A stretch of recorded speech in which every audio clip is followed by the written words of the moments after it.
जय श्री महाकाल। जैसे कि गुरु के साथ शमशान सिद्धि। शिव साधना में अगर शिव को पाना है तो शमशान सिद्धि आनी चाहिए। शमशान सिद्धि वही प्रत्यक्ष गुरु करा सकता है, उसी गुरु के मार्गदर्शन में किया जाता है जिसने की हो और जिसे शमशान को पूजने का विधान पता हो। शमशान के बहुत विधान होते हैं, बहुत नियम होते हैं और बड़े गूढ़ रहस्य होते हैं। इंसान के बहुत से शरीर होते हैं, उसमें चौथा शरीर होता है ज्ञान कोश। चौथे को जगा के तब आत्मा जो प्रेत शरीर होता है उसे जगाने के बाद उसे सुलाना भी पड़ता है और इनका ज्ञान आपको गुरु द्वारा ही प्राप्त होगा। और समय आने पे गुरु स्वयं देता है। ये नहीं कि आपको कहीं से सुन लिए तो हाँ गुरु जी मुझे ये भी चाहिए, वो तो मांग रहे हो स्वयं से ही, और उचित समय आने पे प्राप्त हो तो उस विद्या की कदर होती है। शमशान में आप जाओगे अपने गुरु के साथ या गुरु के मार्गदर्शन के साथ, इसके बाद आपको शमशान में प्रवेश करना ही वर्जित है। जब तक शमशान अगर गए तो आप खुद से ही अपने मनमानी से गए, दुनिया भर के बैठा दिए और कहानी खत्म। जिसने कई वर्षों तक शमशान की पूजा की हो, कई वर्षों तक पूजा करने के बाद तब वहाँ की शक्तियाँ धीरे धीरे भोग देके, पूजा देके, उचित मंत्रों का जाप करके उन्हें भोग अर्पण किया जाए तो शक्तियाँ प्रसन्न होती है। वहाँ की जो शक्तियाँ बस रही हैं, जो शमशान में रहती हैं, जो बसती हैं, जो वहाँ जो शमशान में अपना निवास स्थान बना के बैठी हुई हैं, वो धीरे धीरे प्रसन्न होती हैं। तो उनका संरक्षण और आशीर्वाद दोनों प्राप्त होते हैं। और ढोंगी पाखंडी यही नहीं जानते हैं, और वो जान भी लेंगे तो उनके किसी भी काम का नहीं। वो अगर ये करना भी चाहे फिर भी स्वयं भी मरेंगे और जिसे कराना चाहे वो भी मरेगा। मैं बार बार बोल देता हूँ कि पाखंडियों के साथ अगर जगाने का मतलब है कि अपने मृत्यु को जगाना, अपने दुख को जगाना, अपनी समस्याओं को जगाना। आप पाखंडियों के पास अपनी समस्याओं का अंत करने नहीं जाते हो, समस्या और लेने जाते हो।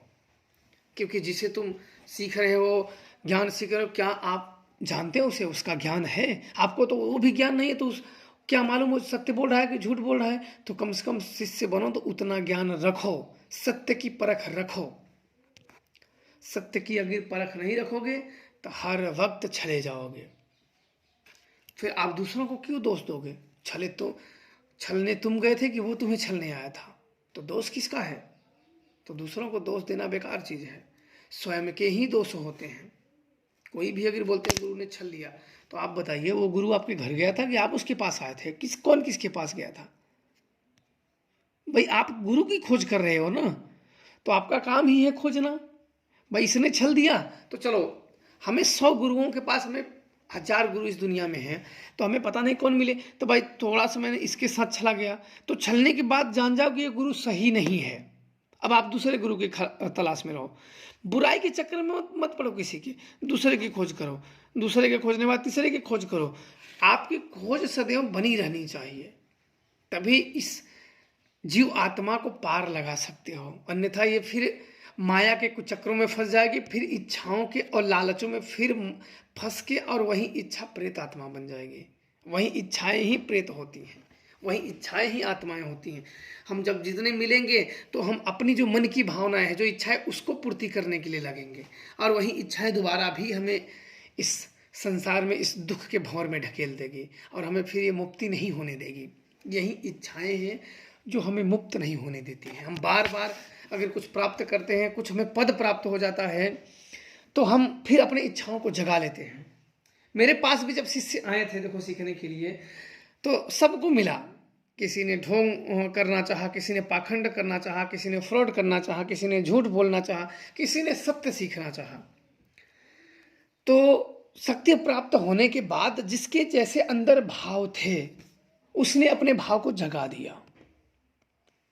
जिसके जैसे विचार थे, जिसके जैसी कामनाएं थी, जो जैसा था, जिसके जैसे भाव थे, उसने जगा दिया। और मैं देख के बड़ा दुखी हो गया। मैंने ये दुखी हो गया कि इस जीवन का इस जीवन का जो मार्ग था, जो जाने का, मैंने अपने गुरु से जो सीखा, वही मैंने सोचा कि इस जीवन का जो मुक्त होने का मार्ग मिला, और उसने आप लोगों ने अपने इच्छाओं के द्वारा बेच दिया। शक्तियां तो मिली, लेकिन आपने अपने इच्छाओं द्वारा बेच दिया। आप लोगों ने अब लग गए अपनी इच्छाओं की पूर्ति करने के लिए, और शक्तियां और यही इच्छाएं दोबारा से ही आपको, कई इच्छाओं की तो इच्छाएं हैं, पर इस जन्म की भी इच्छाएं, गुरु प्राप्त होने के बाद भी इच्छाएं प्रबल हो गई। इसका मतलब कलयुग अपनी चरम सीमा पे है। गुरु का ज्ञान, गुरु की शक्ति प्राप्त करने के बाद भी कोई इच्छाओं के अधीन आ जाए तो कलयुग बहुत प्रभावशाली है। और तब मुझे नहीं लगता है कि कलयुग इतने जल्दी हार मानेगा और इसे कोई हरा भी सकता है। पर इसलिए इनमें यही होता है कि भाई जाने दो, कलयुग जो करे करे। मैंने अपने जीवन में बहुत से शिष्य बनाए, बहुत सी संख्या में शिष्य बनाए, और बहुत पहले से मैं बनाता आ रहा हूं। लेकिन अफसोस मेरी मेन विद्याओं का कोई ग्रहण नहीं कर पाया। एक भी ऐसा व्यक्ति नहीं निकला जो मेरी मेन विद्या, शिव योग, शक्तियों का प्रत्यक्ष सूल, अन्य शक्तियों का मार्ग मैं उन्हें ज्ञान दे सकूं। वहां तक मेरी परीक्षाओं में कोई जा ही नहीं पाया। अब तो मेरी सिखाने की इच्छा ही समाप्त हो गई। क्या अब नहीं, बहुत किए हैं। व्यक्ति गुरु शिष्य परंपरा के जो मंत्र हैं वो चलेंगे, और जिसको उचित लगेगा करेगा।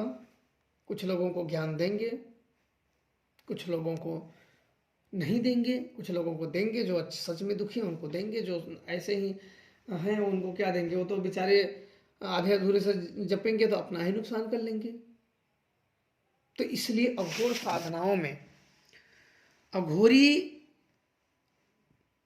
500 अघोरी बोले कि मैं अघोरी हूं, उसमें शायद एक आक निकल जाए तो निकल जाए, नहीं एक भी नहीं। क्योंकि जब शक्तियां बेचने लगे हैं तो अघोरी बनना कौन सी बड़ी बात है उनके लिए। फिर शक्तियां जब बेच रहे हैं तो उन्हें अघोरी, ब्रह्मा, विष्णु और शिव जैसा रूप और दुनिया भर के कंठ मंठ पहनना, बाबागिरी करना कौन सी बड़ी बात है। पर यह है कि करो, कोई बात नहीं, पर शक्तियां और सिद्धियां अर्जित करके करो, सब करो, कोई लेना देना नहीं है। शक्तियां अर्जित करोगे तो जो अपने भाव हैं वो शक्तियों को समर्पित रहेंगे। और हम सच भी थोड़ा सा मेहनत कर लिए, हम सच भी रहें। आप लो, शक्तियां दो, सिखाओ, लेकिन सच्चाई के साथ लो, झूठ के साथ नहीं।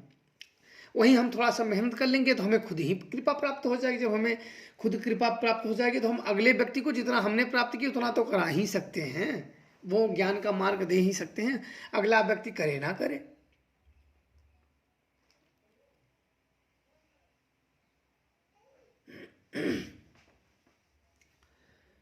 अघोरी बनना इतना आसान नहीं होता है, सब बहुत कुछ त्यागना पड़ता है। ऐसा नहीं कि आज गए घोर साधना बैठ गए, हाँ कोई पत्ता हिला, हाँ महाराज जी मुझे अनुभव हो गया। अरे अनुभव जिस दिन आ जाएंगी शक्तियाँ हक दोगे वहीं अनुभव की बात ही छोड़ दो।